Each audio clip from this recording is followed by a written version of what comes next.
Hey there, Pyromaniacs!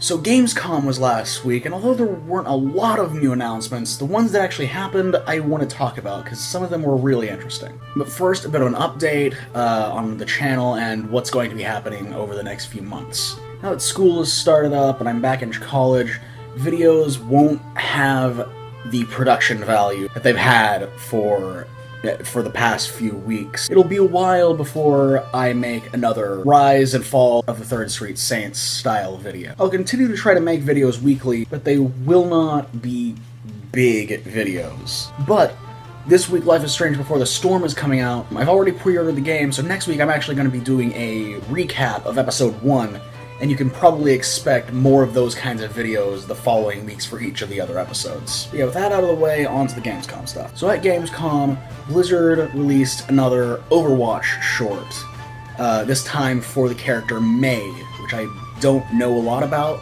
but yeah, that happened. I'm not a big fan of Overwatch, but I do really like the animated shorts that they release, so that's cool.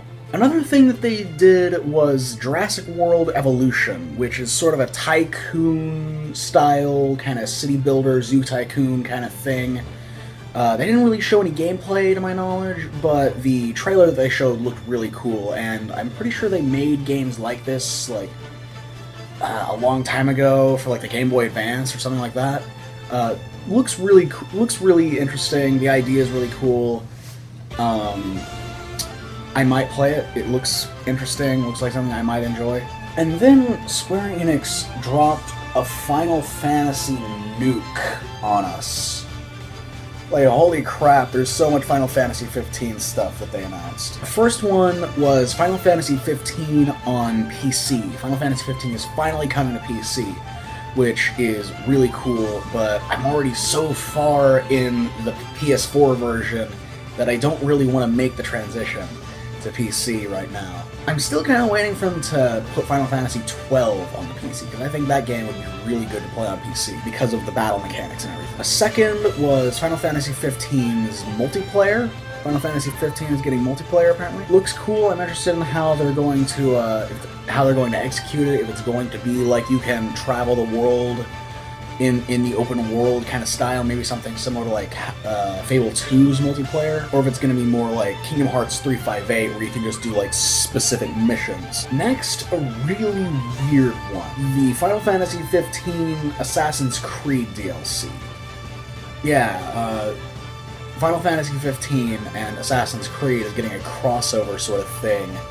The Final Fantasy, I think it's called like Final Fantasy 15 Assassins Festival or something. Similar in style to the Moogle Chocobo Festival, which I really didn't enjoy all that much, but it seems like this one is going to be more story-driven. If it is a more story-driven DLC, then I might play it on the channel just because it's content, I guess. And I do really like Final Fantasy 15, which is why I'm dedicating so much time to it. And I really like Assassin's Creed, so that's a bit of a plus. And finally, the weirdest one. Final Fantasy 15 is coming to mobile. Not the crappy Game of War clone that I think they have some sort of Instagram model promoting now. Like that thing is a crime against Final Fantasy. But no, this one is actually sort of an adaptation of Final Fantasy 15 for mobile. Like, they changed the graphics a little, they're more like chibi characters, sort of like World of Final Fantasy, sort of, I guess, sort of like Final Fantasy 9, I guess, sort of that kind of style. More akin to the Bravely Default, I guess, art style. The gameplay, from what they showed, kind of reminds me of the Star Wars Uprising mobile game that I really enjoyed that got taken off the App Store because nobody played it. That ticks me off so much because I really liked that game, but they took it off just because I guess nobody was playing it at the time. And that's really it for Gamescom. There wasn't a lot of cool stuff there, but, you know, there were some cool things that I wanted to talk about, just because there were some interesting things that I wanted to get my thoughts out there for. I guess until next time, goodbye and stay nerdy, my friends.